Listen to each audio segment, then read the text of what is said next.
Tapos hay naghambal pagid si Jesus. Maunor pagharit Diyos, sa ano naton ra ikakumpara?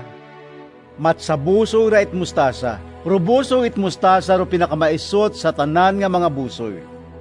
Pero kung ikatanom ra, ag magtubo, ag magbahoy, hayraya ro pinakamabahoy sa tanan nga mga tanom.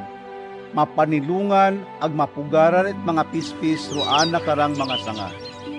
Ginawali ni Jesus sa mga tawo rumensahe parte sa Dios, paagi sa paanggid nga mga istorya, suno sa andang kapasidad sa pagbubot.